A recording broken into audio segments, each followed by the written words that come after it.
Assalamualaikum warahmatullahi wabarakatuh. Apa kabar sobat sekalian? Semoga baik-baik saja. Jumpa lagi di channel Rahmat Romdoni. Kali ini kita akan membahas berita hangat dan masih hangat berbincangkan, yaitu tentang kasus pelaporan dosen UNJ Ubaidillah Badrun kepada Kaisang dan Gibran terhadap dugaan kasus korupsi dan TPPU tindak pidana pencucian uang. Dan yang sekarang bereaksi adalah Joman ya, Jokamania yang melaporkan Ubaidillah Badrun ke polisi ya. Ada juga aktivis 98 yang bereaksi terhadap laporan Joman ini. Ini ada berita yang dilansir oleh eh,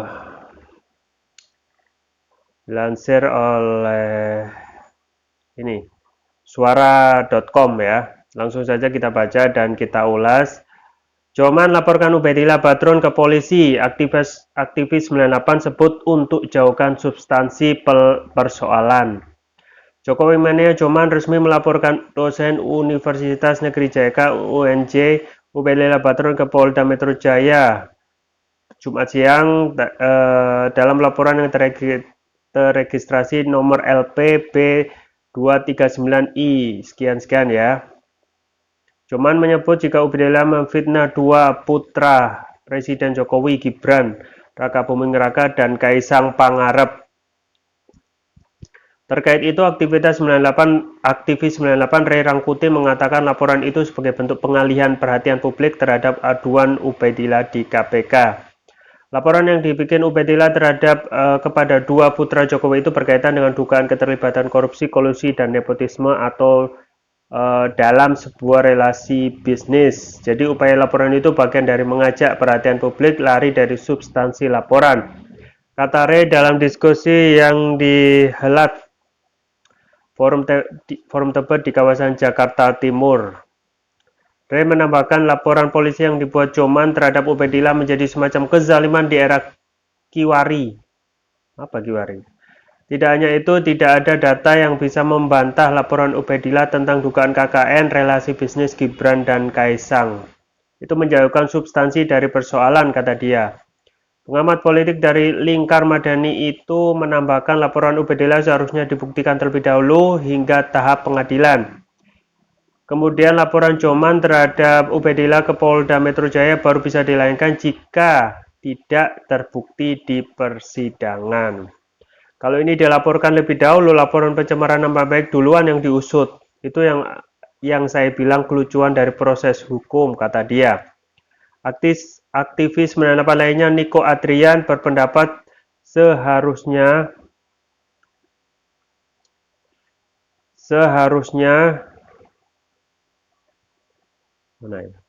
semua pihak bisa menghormati proses hukum laporan yang dilayangkan Ubaidillah. Menurut dia, biarkan KPK memeriksa pokok perkara yang dilaporkan oleh Ubaidillah terlebih dahulu. Biarlah KPK yang menerima laporan memeriksa dahulu pokok perkara daripada apa yang dilaporkan oleh saudara Ubaidillah, papar Niko.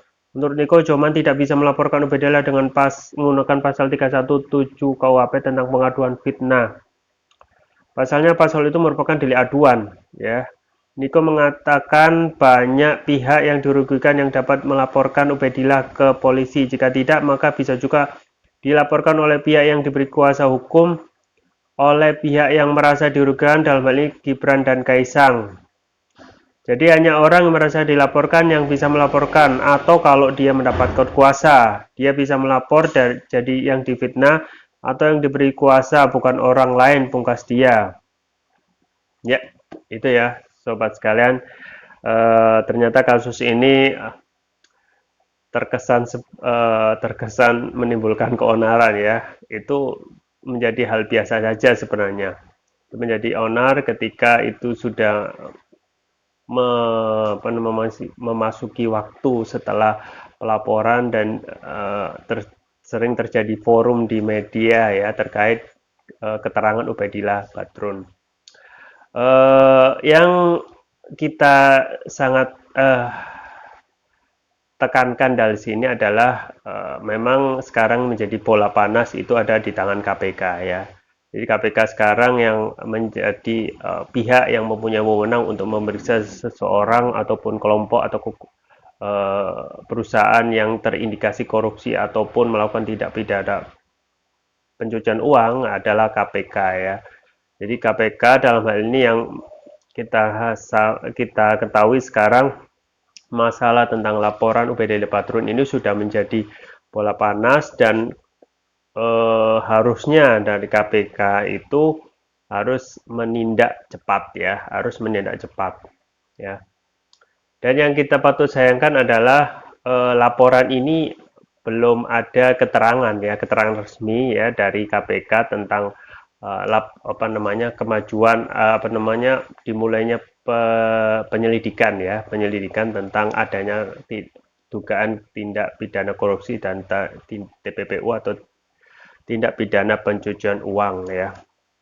Dan juga termasuk KKN ya, laporan tentang KKN bisnis yang melibatkan Gibran dan Kaisang ya.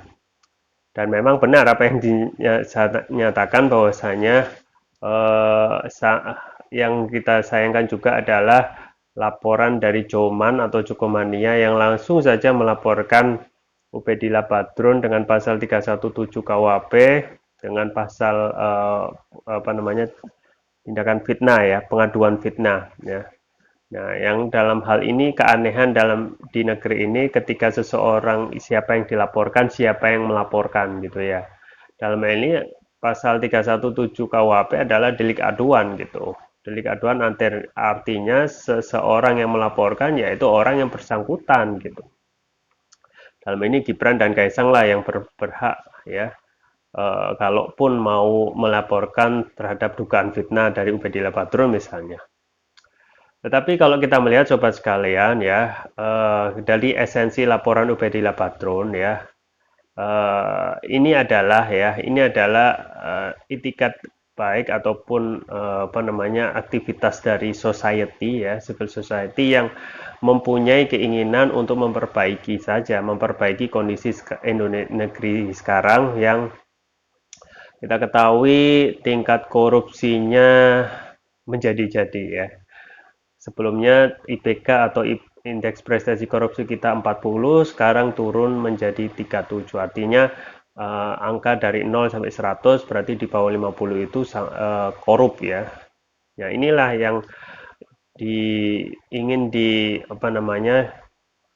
coba dilakukan usaha dari civil society termasuk juga aktivis 98 Ubedillah Badrun yang sekarang adalah dosen UNJ itu untuk melaksanakan ya kalau apa yang disampaikan dalam diskusi sesama aktivis 98 adalah ingin menjadi peran ya, menjalankan peran sebagai warga negara ya dalam hal untuk menjadikan Indonesia ini lebih bersih. Ya, salah satunya adalah melaporkan atau memang melaporkan tindak pidana dugaan tindak pidana. Dan ini baru dugaan gitu. Dugaan dan tentu saja apa yang disampaikan oleh Ubedillah Badrun pastilah mempunyai fakta ya. Mempunyai fakta dan data yang dia sampaikan ya. Makanya kalau ditanyakan bagaimana kelanjutannya, justru ini seharusnya KPK yang mempunyai wewenang ya, KPK yang mempunyai akses untuk meneliti perusahaan tersebut ya, PTSM atau PT yang terkait dengan kucuran dana senilai 99 M ya. Nah, apakah kucuran dana tersebut itu merupakan ada dugaan di TPPU ataupun tidak ya. Dan itu yang mempunyai wewenang ataupun kemampuan ataupun hak akses itu adalah lembaga KPK ya. Makanya sebagai lembaga negara yang mengurusi khusus tindak pidana korupsi ini adalah haruslah segera cepat untuk segera menyelesaikan permasalahan ini ya. Dan kita patut sayangkan ya, kenapa ada laporan terhadap Ubedillah Badrun ini padahal penyelidikan itu belum terjadi gitu ya. Laporan dari Jomen yang mengadukan dengan pasal sangkaan 317 KUHP tentang perbuatan fitnah ya. Nah, ini akan menjadi blunder. Kenapa? Karena pertama penyelidikan kasus tentang laporan Ubedillah Badrun ini belum selesai ya. Dalam penyelidikannya belum masuk proses ya. Di lain pihak terjadi laporan dari Joman gitu ya. Jadi ini aneh ya. Apa yang akan dijadikan barang bukti itu fitnah ya, padahal laporan penyelidikan KPK itu belum selesai ya. Justru ini kan menjadi blunder karena kalaupun ini akan ditanggapi oleh Polda Metro Jaya ya, otomatis Polda Metro Jaya harus memanggil saksi yang dalam hal ini merasa difitnah, yaitu Gibran dan Kaisang ya. Justru ini menjadi blunder ya. Cuman ya, pertama, kasus ini belum selesai ya.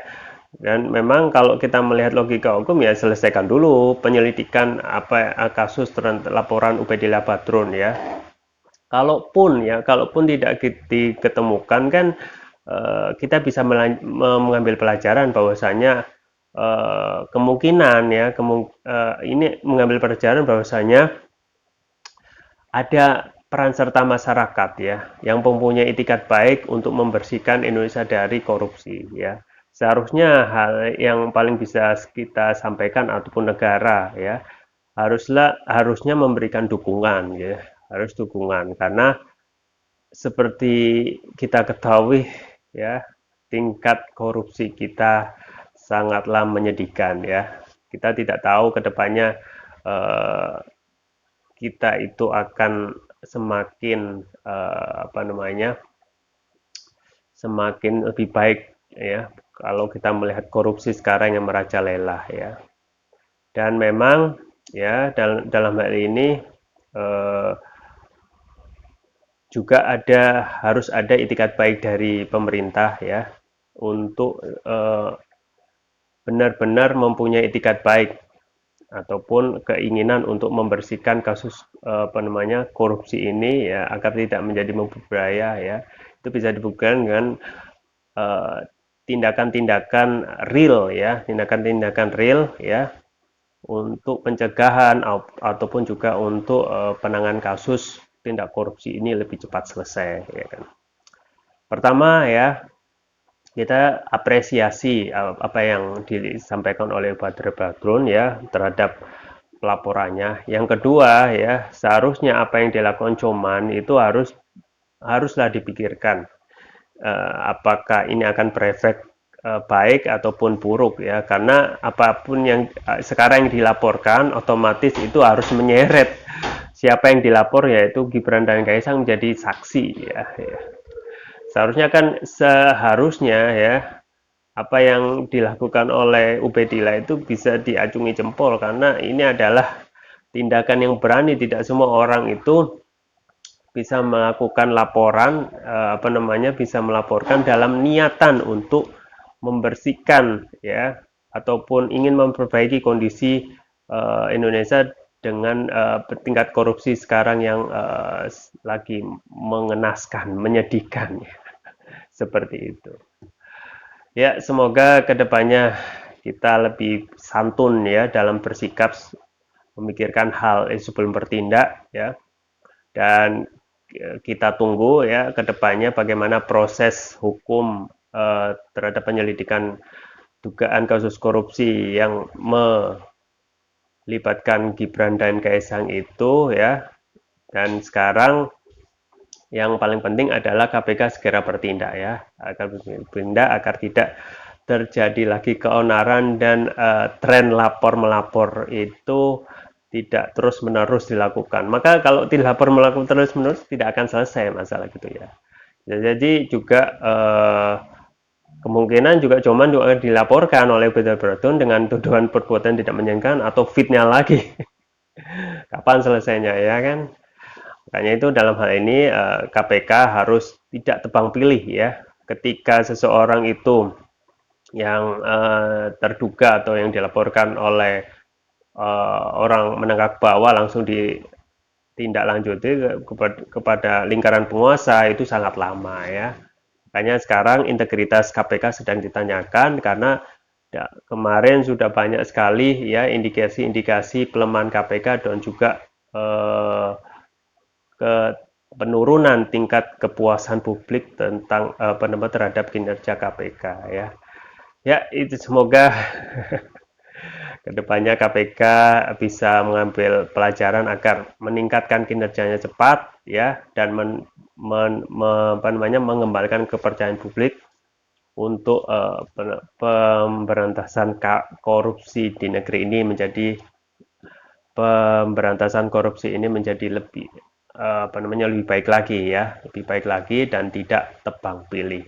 Ya, itu yang bisa saya sampaikan. Semoga bermanfaat. Saya Rahman Ramani. Jangan lupa like, share, dan subscribe. Sampai jumpa lagi. Wassalamualaikum warahmatullahi wabarakatuh.